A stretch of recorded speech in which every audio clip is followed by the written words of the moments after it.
just a little delayed because of the move. We've got Brandon Workman's been optioned back to Pawtucket with David Price coming on tomorrow, so that's the move for tomorrow. If you have a question, please raise your hand when you can microphone. Start Pete in front.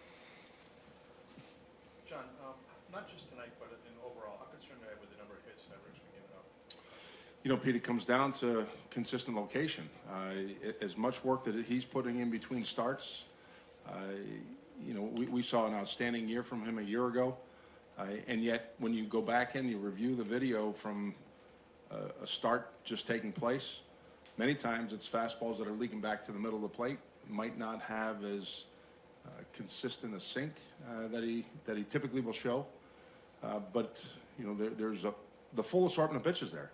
And I thought early on, even though they were able to put a couple of base hits together, he did a great job of making some quality pitches to minimize damage. He keeps it a one-run game while we're, you know, having a kind of a scuffling of a time getting anything going offensively. So recognize the number of hits that are there, but still, to his credit, coming up big with some key pitches to keep single runs on the board.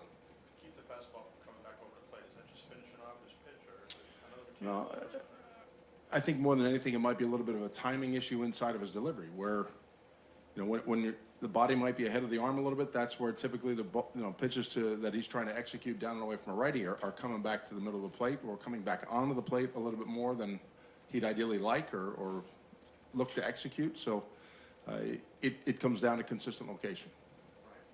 John, so what would you attribute the sort of limited hard contact you guys were able to get against Berkeley? You know, just some late sink in the zone.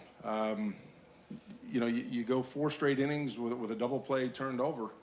You know, a guy we have not seen, but still, you know, I can't say it's because we were trying to pull the ball.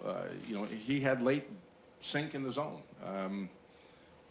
And in situations where we do a good job of either taking a walk, getting a base hit, it's erased pretty quickly to where, you know, we might look to take advantage of a potential stolen base, but that never really seemed to amount in any situation.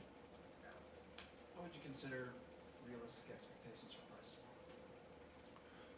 Built to 90 pitches, and going out, using all his pitches, changing speeds, that will be key for him. He has shown very good physical stuff. Now it's a matter of going out and executing, bottom line. You mentioned the early 4 double plays, John.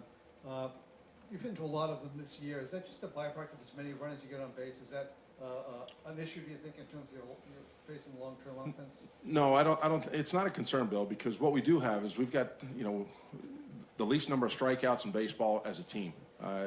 It's a lineup that has a high number of guys that have good plate coverage, and we are putting a good number of people on base. You look at the overall batting average, you look at the on-base percentage, it's outstanding.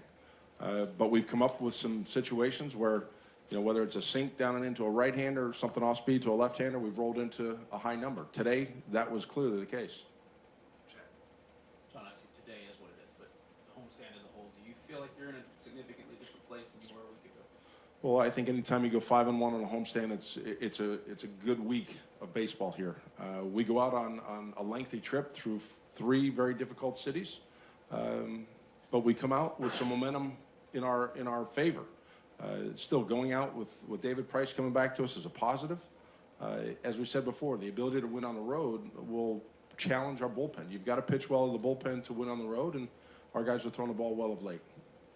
John, you had Robbie Scott warming up with the 2 lefties coming up, and you waited for Cano. Was there something about the matchup with Gamble you didn't like? Well, first of all, he'd retired Gamble 3 consecutive times. A strikeout got him off speed with some changeups.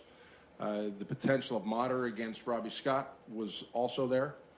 So that was a situation where, you know, the fact that Rick had retired him 3 consecutive times felt like that was a chance to give him that one hitter.